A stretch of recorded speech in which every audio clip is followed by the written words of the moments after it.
So, Dealer's Choice, Grant, we're going to talk about both of these games, and we want to see people call and text in with their thoughts on the state of the Cardinals right now. Sweeps aren't that hard, just play the Pirates. Yeah. They have looked really, really good, going all the way back to Sunday's doubleheader sweep of the Mets to win that series 2 out of 3, and they grind out Monday, Tuesday, Wednesday, a 3-game sweep against Pittsburgh. They've won 5 in a row. They are now, I believe, tied for second place in the NL Central with Milwaukee losing today. Things are looking up, and it's not smoke and mirrors, it feels like, with the Cardinals and what they're doing right now. They're earning this in every facet of the game with the way that they're playing. Yeah, these have been some grinded-out victories. You came back down a few runs on Monday and came back and pounded the Pirates 6-3. You just grinded out a win against Paul Skenes yesterday, and you got an incredible pitching performance from Sonny Gray today. Why don't we start with yesterday? Because I think anytime you beat Paul Skenes, that's a big deal. And the Cardinals have done it, 4 times now? I believe he's 0-4 against the Cardinals in his 4. Like, those are 4 decisions that he's lost in 5 times starting against the Cardinals. I think did the Pirates win the other game against the Cardinals? I don't know if he's lost. I think he's 1-4. Like, the Pirates are 1-4 in his starts the team against the Cardinals. But I'm going to look it up because record. I was kind of wondering that too. Because look, he's had good games against them. Yeah, the first time last year that the Cardinals faced him, the Pirates won 2-1. Skenes went 6 1/3 on June the 11th. No runs, no walks, 8 strikeouts, and the Cardinals did lose that game. Since then, he's lost 2-1 a couple of times, and he lost 4-0 once last year. But he gave up only 1 of the runs in 6 innings. Yeah. Like, his numbers, other than about a month ago, the Cardinals hung 5 runs on Paul Skenes. The first team in Paul Skenes' life to ever do that to him. I really did. I went back to high school game logs to try and track, has this ever happened? It hadn't happened in high school against anybody. Not college, not the summer league in Cape Cod, not anything. Not the minors, and certainly not the big leagues. He's unbelievable. He's a really good pitcher. And you know what? He was really good last night. But the Cardinals had 2 things working for them. They had Matthew Liberatore matching him blow for blow, and they had the patience and the willingness to stick with an approach. Alec Burleson talked after the game and said he was actually seeing the ball a little bit better out of Skenes' hand than he is normally accustomed, although I don't know if he's the right guy to ask, because coming into last night, Alec Burleson was 5 for 12 against Paul Skenes. Nobody else in baseball has amassed more than 4 hits against him in the big leagues, and Burleson came into the night with 5, and number 6 was the key swing in the game last night as the Cardinals win it 2-1. But it is indicative of an approach, and I don't know why it is that it seems like the Cardinals sometimes can't, and I don't want to get too negative right now because they're on a 5-game winning streak, and they're beating all the pitching that they face right now. But a lot of times it does feel like, at least anecdotally, when the Cardinals have that guy that you say, oh, they should really pounce on him, maybe they don't, maybe they leave a little bit of meat on the bone.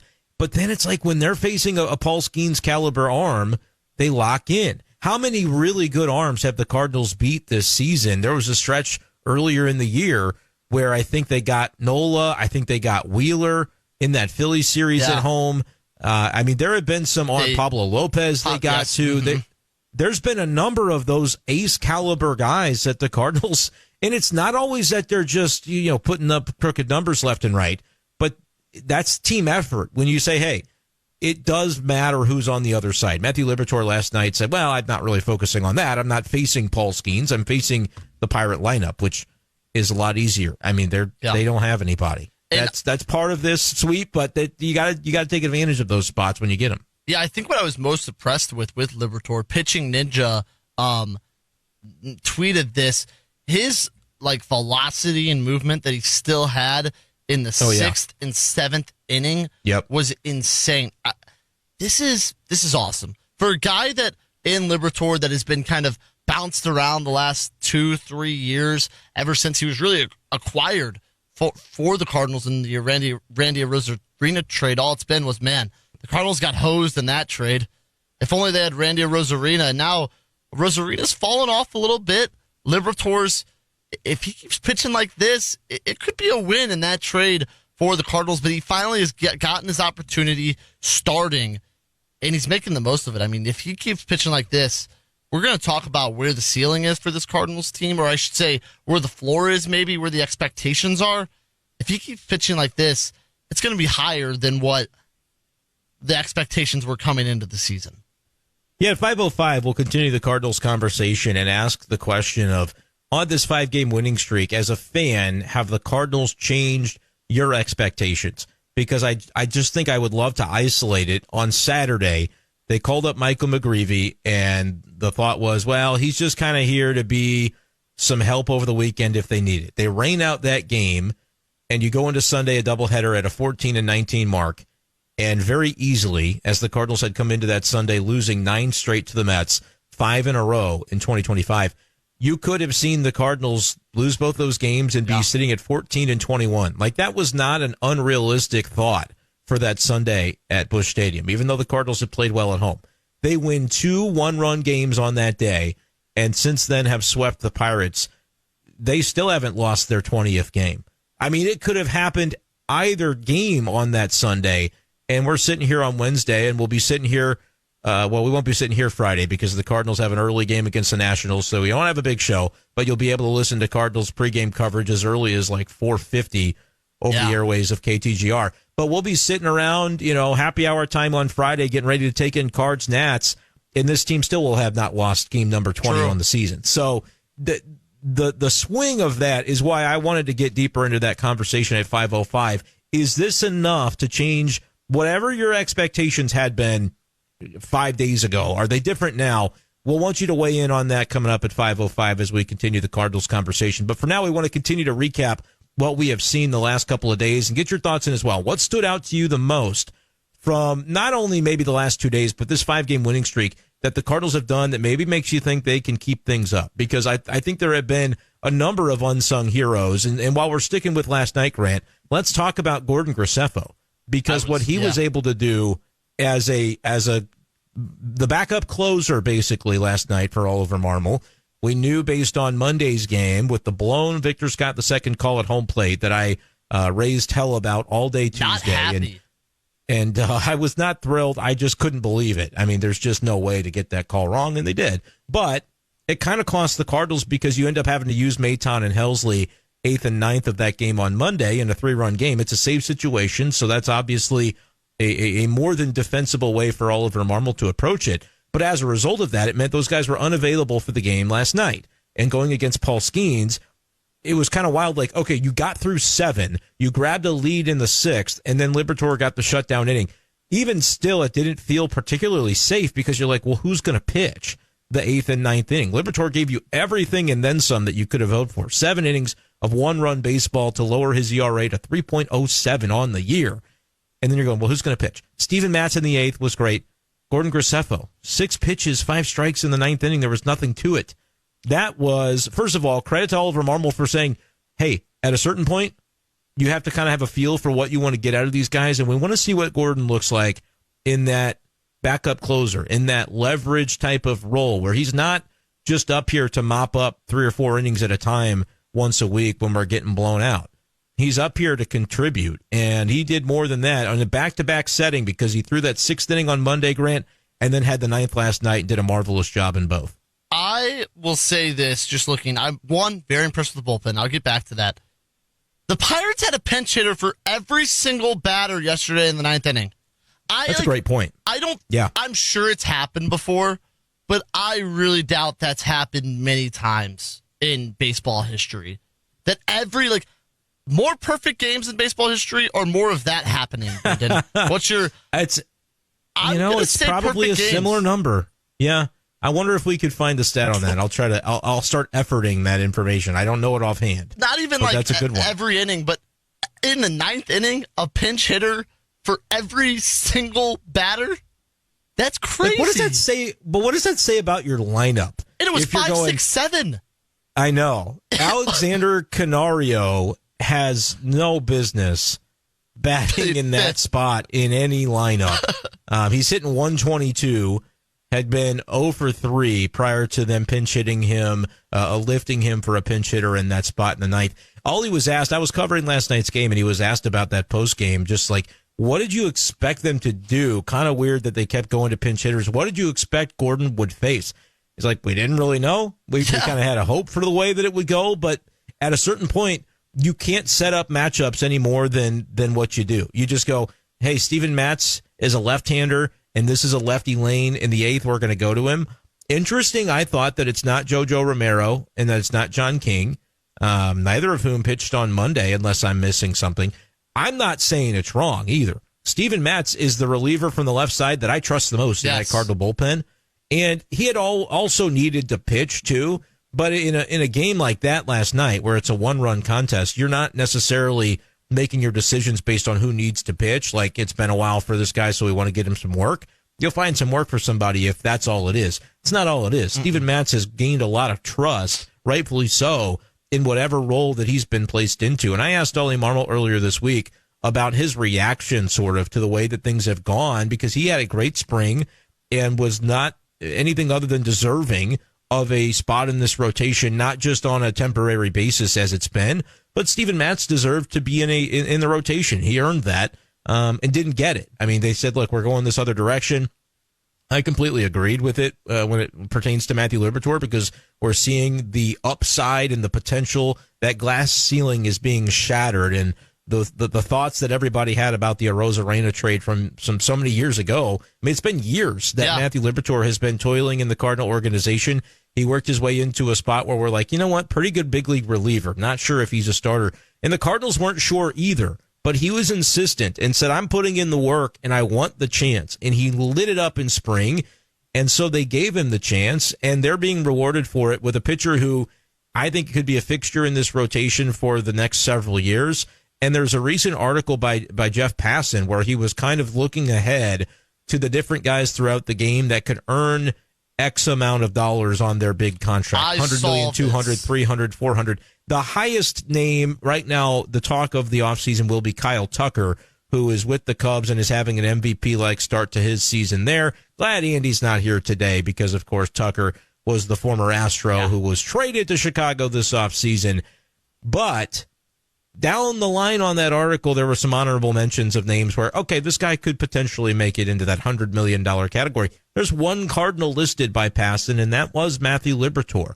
I'm not saying he's there yet, but it's very easy to see if this ace caliber production, and that's what he's giving you, 3.07 ERA, if this continues from him, well, I mean, we're seeing it. We're seeing that, Kershaw-esque, lanky, lefty, throwing it up there at 95. Grant, you did a great job in mentioning his velocity being maintained throughout the outing last night. It was 95. There's some fastballs that are 93.9, 94, but he was mid-90s for the most part, and unlike in past years when he's been in the rotation in fits and starts, he didn't dip as the outing went along. He maintained it, and his off-speed stuff was good. The cutter was good, a couple miles per hour off of the fastball, but it had some bite to it that made for uncomfortable at-bats. Liberatore looked really, really good, and he maintained it for 7 innings, and is suddenly this bulldog, this guy who we said, he can't go more than, an inning or two at a time before he starts to lose his luster. That was sort of the book on him, and that was why the Cardinals, maybe didn't think he had it in him to do this role. But guess what? You give a guy the runway, which I know is kind of a mocked term with how much we've used it relative to this team. That's why we talk about it, because of a guy like Matthew Liberatore who's finally getting it and is thriving under it. What's his contract situation like? If that does happen, no, his minor league contracts are so weird. With he's got a ways to go. Yeah, that's what I thought. Because he's been up and down. His service time is not all too significant. I'm showing on Baseball Reference that he's not a free agent until 2030. Oh wow! Which is he's still pre-ARB, and I think will be again next year, unless Baseball Reference has this wrong, which they usually don't. He would not be ARB 1 eligible until 2027, which would be 7, 8, 9. So after the 2029 season, and look, with pitchers, you might as well just kind of play that out for a little while right now, because you just never know with injuries and what might happen. But Matthew Liberatore is certainly a guy that I would be, barring injury, stunned at this point if he's not one of your top couple of starters to begin 2026 with how he's looked. Could be a question, though, about Sonny Gray, who was your starter today, whether he's on this team next year or not. He was insistent about wanting to be a Cardinal through this kind of retool season because he just got here, and this is his second season with the Cardinals, and he wanted to see that through. He's got one more year on his contract for next year. If this Cardinal team continues to move in the direction that it is, and we should mention, along with Sonny Gray, there's a name like Wilson Contreras. Both guys had no trades in the offseason. Both guys said, we're good. We want to stay. We're going to exercise that. Don't bother looking for trades for us. We want to stay here for 2025. The one guy who was maybe more in the middle on that whole conversation was Nolan Arenado, and he was scratched from today's lineup with back spasms before the game even began. And so we'll see. Hopefully that's not something that is significant. Back spasms, we know with Mason Wynn, he ended up on a 10-day IL stint. And Arenado has dealt with back issues dating back a number of years. I can remember a couple of seasons ago, kind of coming up on the trade the All-Star break, was a conversation of whether or not he would be in the game. And I think he was added eventually, which kind of gave him the tick on the box of, I'm an X-time All-Star, but then was not participatory because he was really needing the rest because of the back issues he was dealing with. So hopefully that's not something significant for the Cardinals and Arenado. But we'll see right now. I mean, this rotation is rolling. And Sonny Gray was, I think, as good as we have ever seen him today. I know that might be hyperbolic, and he's had some good starts for the Cardinals between so far this season, and certainly had some moments last year where he looked really, really good. Especially. He looked like a Cy Young candidate once again at the beginning of 24, which he was one in the American League in 2023. He finished second as a Minnesota Twin in that league for the Cy Young Award, and the Cardinals signed him off of that. Today, though, and again, we're talking about a Pirates lineup, Grant, that last night they pinch hit 5, 6, 7 in their order with the game on the line, so maybe they have really no idea who is viable for their everyday lineup. But against the lineup that they threw out there today, which does have a few names in it, not many, but a couple, Sonny Gray went 7 innings, gave up 2 hits, 1 walk, struck out 8, and donuts in the score column all game long. He was really, really good. And now you can sort of squint and see, as we'll get into a little bit later on, all right, there's like the makings of something here with the Cardinals if guys like Gray and Liberatore back-to-back nights are doing things like we're seeing from them right now. Yeah, Gray was awesome. And I know that like when you play a bad team like the Pirates and you beat up on them, it's like, okay, that's what you're supposed to do. You're supposed to sweep them. But it's not always like that. When you play this well against anybody in the MLB, you should celebrate it. It's very encouraging what we saw from Sonny Gray today.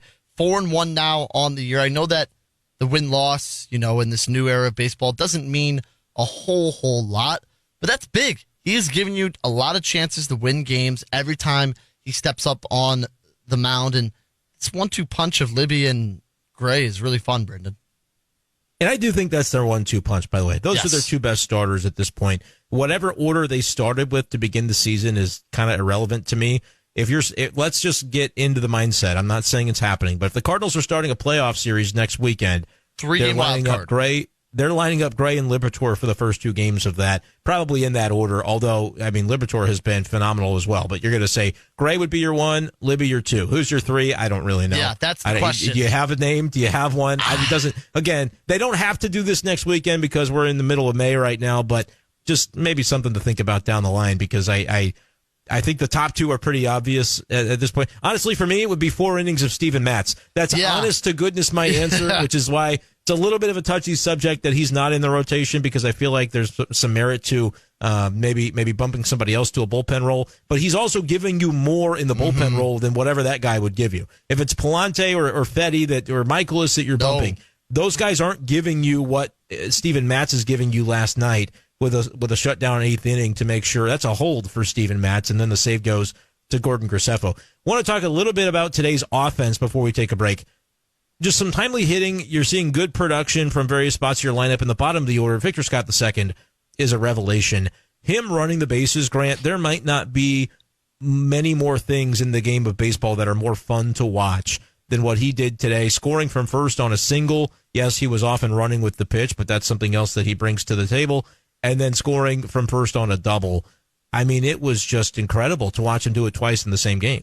Yeah, and really funny on the radio broadcast. I was driving to a class today, and they were talking about Whitey Ball and how Herzog loved his fast outfielders, love stealing, love small ball, all that, obviously.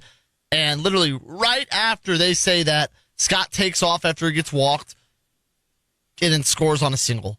I mean, it could not have been better timing, and John Rooney was loving it. Whitey might have had an effect on that. Whitey might have had an effect on that from up above. But you know he's watching. You know he's watching this team. He likes the Victor Scotts and the Mason Wynns, getting some flair like it's the 1980s all over again. That's where I think if you're looking at this team and the team in the future where the Cardinals are building around is a tough team that goes and plays hard. I think that's what you're looking for if you're the Cardinals with a couple of these guys. You know, you're going to take the extra base. You're going to make smart baseball moves. That's what feels like in the next year to 3 where the Cardinals are really going to have the advantage over their opponents. It's just tough baseball. And I think while Ali Marmol gets a lot of flack, I think that's the team he's found a way to kind of shape, that culture in a way. I think there's some validity to that. And how far could these Cardinals go? 5:05, we'll get back into this conversation as to whether or not the last 5 days or so, as the Cardinals are on this 5-game winning streak, whether it's changed your view of what the ceiling could be for this team, and maybe even has the floor been raised. You might have thought, they're going to be a losing team. Do you now think this floor is a lot closer to 500 than previously acknowledged? All right, well, let's talk about a little bit of Cardinal stuff here, because things are looking a lot better right now for St. Louis. They're 19-19 on the season. Coming into the year, we can anchor back to that 76.5, 77.5 Vegas line, where that was like the win projection, the win total. We had to decide over-under, and I thought they'd be better than that. I thought they'd win 83, 84 games. And then you went through a stretch where, I don't know if I was maybe being rose-colored glasses way too optimistic. Now, though, we're seeing what the Cardinals are capable of, and I know that this winning streak has come at home, and the real proving ground is about to be on the road. But as anything that we've seen over the past handful of days, as the Cardinals have won really 5 games in 4 days as they played the doubleheader Sunday, has any of that changed your opinion on the trajectory of this team? You can call or text us at 573-875-5847. My view, Grant, is I think the Cardinals are going to win 83 or 84 games. I am anchored to where I was before all of this, but I will admit that before Sunday began, it was very topsy-turvy on whether or not I was going to be able to maintain that belief. And now that they have given us a little bit of a run to kind of analyze and look at what's possible, it's one of those situations where we can kind of harken back to what we believed at the beginning. If you were optimistic, which I know Grant was, Grant, I think, said this was a team that could maybe push for the playoffs, mid-80s or higher in win total. And now we're seeing a Cardinals team that they are back at 500, and I think the pieces and parts are there. You look at the rotation, you look at the bullpen maybe coming around. That's still going to be a question. Can this offense be a top 10 unit? I think that's truly going to be the decision maker on whether or not this team can actually raise above a ceiling of just kind of being stuck in the middle all summer without us really being able to hold fast to something. But you can let us know with the call or a text your thoughts, and we'll get Paul's now on the KTGR hotline as he has joined us with some Cardinals thoughts. Paul, how are you today? How you like this recent winning streak, my friend? I like it, but you want to see a playoff team for the Cardinals. You look at a good team has to win on the road. They haven't done it. One good thing is the outfield looks set, and Marble crying about Ciani going to the minors. Well, he's at the minors forever, trade him or whatever. But the big question to me is you got to get rid of Arenado so Gorman can play every day and hopefully hit. And are you going to let Mozeliak do it? I wouldn't trust that. But I think you got to get Gorman in the lineup every day to have some home run. Hope that he can get some power in the lineup because they seem all like similar hitters in the lineup. We appreciate the call, Paul. There is a lot of merit to what Paul is saying when it comes to the style of hitter that comprises this Cardinal lineup. You think about Nootbaar, Mason Wynn, Brendan Donovan. I know they're not going to be all the same handedness, but Alec Burleson, there are guys who you say, they've got some pop, but they're not really home run guys. Even Burleson, who led the team in homers last year, it was with like a low 20s homer total. There's not a lot of that true power, just unadulterated, filthy, launch it out of the yard type of power. they don't have a ton of that. And Nolan Gorman is an example of a guy that's supposed to be that way. I would even say Jordan Walker is not, even when he's right, is not that type of power hitter. He had a big RBI swing today, drove in a couple of runs in the eighth to add some insurance and allow for Roycroft to pitch the ninth instead of Helsley, which is fine to do. Even with an off day tomorrow, you want to get looks for Roycroft, and you'd like to keep Helsley as healthy as you can, because if they're not competitive, keep him healthy so he can trade. You can trade him in the summertime. But I agree with that comment of, like, you got a lot of guys who you might predict would hit 15 to 22 bombs. Grant, you don't have a lot of guys other than maybe Contreras and Arenado, who you would say might need to be on the trade block anyway to clear a spot. Those are the only two guys that you really think of as big time power bats. Am I wrong? No, I think you're right there. The problem with Gorman is, like, yeah, he hits the homers, but it's the amount of swing and miss, the amount that his average goes down. It seems like every time he plays. Like, I don't know if I would trade Gorman hitting high 20s, low 30s homers for batting in the low 200s and striking out the amount of times that he will over the course of the season. So, like, I think Gorman needs to clean up a little bit more before he really gets that shot. Like, I think right now, I'm fine with the number of at-bats that he's getting. And he's getting looks. Like, this was still a season in which they were talking about giving him opportunities, and the runway terminology that we have used has been pretty prevalent when it comes to Gorman and Jordan Walker. They've been playing him, and look, we're seeing in fits and starts these guys come through. Walker today was 1 for 4 with that 2 RBI swing. Gorman was 1 for 3 and walked a couple of times as well. Right now, though, you're not getting the power from Gorman, and he's still hitting sub 200. So, like, I would trade it. I would trade a 198 batting average with Nolan Gorman if you give me 30 bombs. I would make that trade. That's not really what we're talking about, though, because right now we're not necessarily seeing that. We're seeing the batting average that you would expect to be offset by a bunch of power. He's hitting 182 on the season. He's got 1 home run. And it's only 77 plate appearances before today, so he's up to 81 plate appearances. Nolan Gorman is not a 1 homer for every 81 plate appearances type of guy, but they're giving him the runway, in theory, to be able to find out down the road whether or not he's a guy that is worth keeping around beyond 2025. That's supposed to be a big part of what they're doing this season. But kind of to Paul's point, I think he said something like, you need to trade Contreras or Arenado so that Gorman's in there every day, no matter what. I don't think that Gorman has shown enough to warrant that.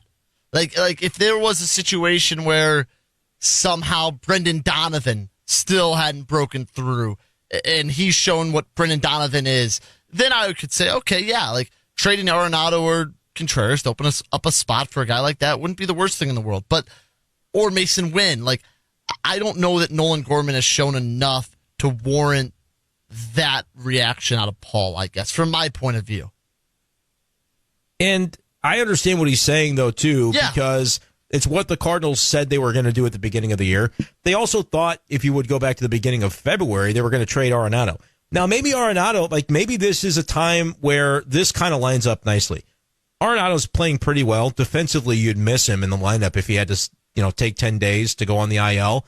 And he's not going to want to do that because I think in his mind, he wants to be on the Cardinals if they're winning. But if they're not winning, he would like to play really well so he can be traded to a place where he might win a World Series. He's an ultra competitive guy. It's nothing against the Cardinal clubhouse. It's nothing against L.A. Marmol. It's simply business. He wants to win. And if this is not going to be the place where he can do that, I think that door is always going to be open for him to say, yeah, if there's a trade that should materialize to one of those teams that I had said was on the list, I'm still here and I'm still ready to pack my bag and go. That doesn't mean he doesn't love his teammates. That doesn't mean any of those things that you might want to say negatively about Arenado. But I think that remains true, is my read on the situation. But maybe if he has to take 10 days or so, that gives you your runway for Gorman a little bit to say, hey, we can put Burleson and Gorman in the lineup at the same time. Because right now you're getting the big swings from Burleson that you really sorely lacked before the last handful of days. And now if that's going to be the version of him that you get, like Oliver Marmol has been a huge Burleson fan over the last several years and has tried to, fuel his fire, so to speak, to get him the opportunities necessary to prove to the world what the Cardinals coaching staff already believes to be true about Alec Burleson. And there's a lot to like when he's locked in, but then you have to have, just like with Nolan Gorman, you have to have the trade-off, right? If you're going to have a lower batting average at times, if you're going to have more strikeouts. You have to find the power production, the trade-off. And in a lineup that doesn't have a ton of those guys that do hit for just pure raw power, it is fair to say, yeah, we're going to give more chances to a Gorman because we'd love to find a way to get that to unlock. At this point, I'm a hardcore skeptic on whether it unlocks for Gorman. I'm still hopeful. I'm still holding out for Jordan Walker because I think the dude's still 22 years old. He turns 23 later on this month. And so there's still time. But like, Grant, if we're having this conversation about the Cardinals and their ceiling, their aptitude to potentially be a pretty competitive ball club this summer, right now, Gorman and Walker are the two guys in the lineup that aren't hitting. Everybody else, you look at their numbers and you look at the contributions they're giving you, and there's kind of a good amount of things to be enthused by. Lars Nootbaar, 3 for 4 today, was setting the tone atop the lineup. A couple of RBIs for Mason Wynn in a 2 for 4 game. Those guys are both above 775 on their OPS. Donovan's above 850. Contreras is at 719, but with where he was 3 weeks ago, you know that Wilson Contreras is one of the top sluggers in this lineup and really one of the guys that you do think could probably get you 30 homers if he played a full season. Victor Scott's been great. I mean, we saw what he was able to do on the bases today. He's got a 771 OPS. All those are well above league average. And I'm going to count Contreras above that because he's been superlative the past 3 weeks or so, and the numbers will catch up if he continues on this trajectory. That's 5 out of your 9, basically. I'm going to add Ivan Herrera to this, Grant, because he'll be back probably by Friday. I would think he should be ready to join the Cardinals on this road trip. If not, it'll be sometime over the weekend in D.C. unless he has a setback. That's 6 out of your 9 where I'm going to definitively say these guys are at least league average or maybe even above league average hitters. You're looking at a couple of guys, Gorman and Walker, where you go, we need to get those guys on par. And if they can get it going, this lineup has a lot of potential to be that top 10 unit. And we've talked about this multiple times across all types of different platforms. Of a few weeks ago, it felt pretty bleak. It felt like after you got past the 4th or 5th batter in the lineup, the Cardinals had no shot in the last 4 guys. Now you've seen Mason Wynn come back, and 9-1-2 have been really dangerous and so on. And then Victor Scott's gotten hot. 8-9-1-2-3 has gotten dangerous. And as you keep adding those pieces, guys that can hit, the lineup turnover has been really good. I've been really impressed with it. And while we're kind of on the topic of where we see the Cardinals, their season outlook, it was looking a little bleak. I'm very much for the saying you can't win the pennant/division in May, but you can definitely lose it. And it felt like for a little bit with how hot the Cubs were, the Cardinals were 7 games back. It's like, oh no, the NL Central they're out of this. Cubs lost 2 games in a row. Cardinals won 5 in a row. Cardinals are only 3 games back out of this NL Central in second place. And I think the rest of the NL Central is pretty bad. I'm not bought in on the Reds. The Pirates are bad, we've seen. And the Brewers aren't very good either. I think that the Cardinals can keep arm's length away from the Cubs for over the summer. You're going to feel pretty good about yourself if you're within a handful of games going into August. I agree with that. And there is an aspect of this Cubs thing. I think they can hit, and that may be the thing that really just they never falter because of their hitting. But they did lose Justin Steele for the season. Mm-hmm. They do have Shota Imanaga on the IL with a hamstring. Now, it's not an arm injury for Imanaga, so he's going to be back. But, that's a factor. That is something that if their starting rotation doesn't maintain because they don't have the bodies healthy, that's an area where the Cardinals have an edge right now because they have, I'm going to knock on wood when I say it because I know that it can change on a dime, but they've got more than enough right now. Yeah. In terms of starting pitching. You probably should never say that. I already feel bad. Yeah, I don't like that. For the time being, understanding the context that it can change on a dime, the Cardinals have more starting pitchers than they can put in their rotation. In the month of May, when you're off every Thursday, basically, they're not doing the 6-man thing. And for those who would say, oh, see, they gave up on the 6-man thing already and use that as vindication for why it didn't work, it really was not ever a 6-man rotation so much as it was, hey, Steven Matz is going to be kind of a fly-by-night guy. He's going to pitch sometimes out of the bullpen, and then a couple times in the month, we're going to put him in the rotation to buy everybody else an extra day. That's all they really did. We talked about it since February as a 6-man rotation, and it wasn't. They just started Steven Matz 2 times. and it was what it was. I thought he should have been given a longer look in the rotation. I understand that he's probably their best, most reliable lefty in the bullpen right now, and so that's why you don't do that, or it's maybe one of the reasons you don't do that. But I would look at it and say it's going to be pretty compelling to have him out of the bullpen right now, and with the other 5 in your rotation potentially rolling, you got to get Fedde, you got to get Palante back up to speed. This could work out really well in the month of May, but you do have a big, long road trip coming up. And I'm not a believer that they have to be worse on the road than they are at home, but they've been unbelievable at home. I think only the Cardinals and the Dodgers have 15 home wins on the season. That doesn't compute to me, Grant, because we've been also talking all season long about what storyline? The fact that there's no fans at Busch Stadium. Why are the Cardinals so damn good at home when nobody is there to watch the games? And I'm not blaming you, Cardinals fans. I get it. I understand it. I will say last night, Paul Skenes, I was there in the press box. It was an unbelievable weather night, and you had Paul Skenes. For like $10 on the secondary market, I would have been there if I was a Cardinal fan. But I also understand there's a lot going on in everybody's lives. That being said, like there's a realm in which this thing happens for the Cardinals. This is the proving ground right here. Washington, D.C., Philadelphia, Kansas City. Can they go and win 5 out of these next 9? Because I think to be the team that makes the playoffs out of this NL Central where nobody expects you to, the Cardinals need to win, I'm going to say 39 road games. 39 and 43. Is that right? Or 42? My math was wrong. 39 and 42. That's 81. If you can go 39 and 42 on the road and be one of the top 2 or 3 teams in the league in home winning percentage, maybe that is enough. You cannot be the winning percentage they are on the road, though, and think that this is going to be sustainable. And bang, here's 9 chances to go out and say, hey, that whole thing about the road, it was just as Oliver Marmol said it was. It was just a narrative, talking point, a small sample size theater that is going to level out over the course of time. But now is their chance to go and do it, is my point. Yeah, I wouldn't even be mad about a 4-5 road stand.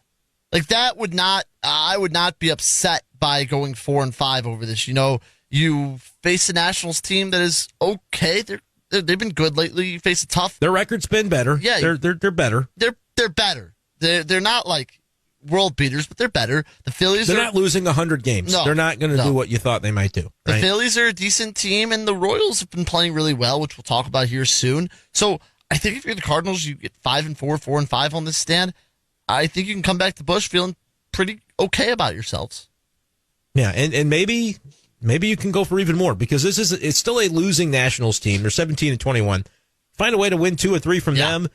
The Philly one is probably the toughest of the 3, and I'm not discounting the Royals either. I have done that. I'll admit that I have done that at times this year, and we'll talk about them coming up.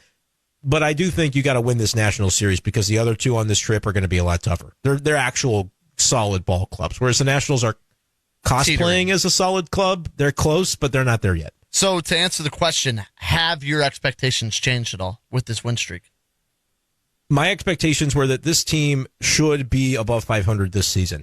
I did not think they would be a playoff club, and I'm still there. But that's kind of disingenuous, because for a minute I was starting to believe that I had been drinking the Kool-Aid, that I had been missing what a lot of people maybe thought was obvious, where when the doldrums were there earlier in the month of April, before this winning streak, when it was just the inconsistency was rampant, and people were like, and the bullpen was blowing things up, and they're like, yeah, what do you expect? Like, I talked to other people who would say, yeah, this is what we knew was coming. And I would kind of nod along, be like, yeah, it's crazy. But I would also know in the back of my mind, I was like, I didn't think they'd be this bad, guys. I really didn't. Was I drinking the Kool-Aid? Now I feel, I'm not going to say vindicated yet, because I was higher on the team than most, but I also understand that there's a long way to go. I think it's significant to get to 500 before the end of this homestand today, though. To get that and be able to say, you know what, guys, clean slate. Screw the road record, screw the splits, whatever you might think. Clean slate. We're even at 500. Let's build upon that and go have ourselves a road trip. You get a day off tomorrow. Everybody's rested and ready to go. You're going to see Oliver Marmol manage his ass off this weekend, because he's going to be aggressive. He is going to be aggressive in trying to win as many of these games against DC as he can, because if you accidentally sweep them, suddenly you're talking about a Cardinals team that's going to be one of the most talked about stories in baseball. I'm not saying they'll do it. I predict 2 out of 3. and we'll talk more about it tomorrow as we get into it. But that's sort of where I'm at. You do it, though, and you pull it off, it's easy to see how the momentum could continue to roll for them, Grant. Yeah, I think I'm in the exact same boat. I think I said, 86, 87 wins? You were higher than I was on them, yeah. I was very high on them. I just thought that, you won 83 games last year, and I didn't think the team was very good. I think it's better this year. But I would agree with you. I agree with that. When it was getting pretty bleak a few weeks ago, I was drinking the wrong Kool-Aid. I was drinking the bad Kool-Aid that everyone wanted me to fall into. Oh, you lost your faith. So you started to believe what everybody had said, like, they might be this bad. Yeah, I think kind of what you said. I was, in the back of my mind, same thing. I was thinking, okay, like, they'll pick this up. Like, they'll start winning games. The bullpen's not going to be this bad. But I was thinking maybe they were right. Maybe I just overlooked it. They really are going to be this bad. And I hope we're not overreacting to 5 games.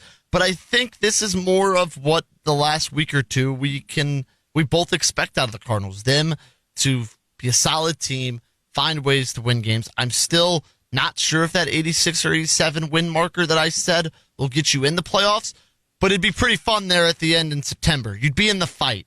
And I think if you told Cardinals fans you would be a handful of games out, 3 to 4 in September, you have a real shot at a playoff spot at the beginning of the year, they'd take that. And I think that's what this team can do.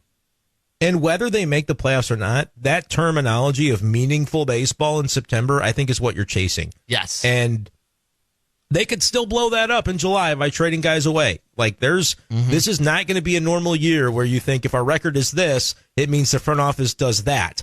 That little quotient could very much be different than you would expect, and we'll talk about it when it happens. But I do agree, like, there's a realm in which this team is playing meaningful baseball to the finish line of this year, whether they're in or not. They have to show us on this 9-game road trip, though, that that's going to be the team that they are. Otherwise, it'll be really easy to kind of revert back to sort of the pessimistic view that many would have taken a couple of weeks ago. I'll say one more thing, and we'll take a break. The Cardinals have scored 174 runs. That's 12th in baseball. They've played more games than several teams that are above them, too, on this list. So I would say right now, they're about middle of the pack in runs scored.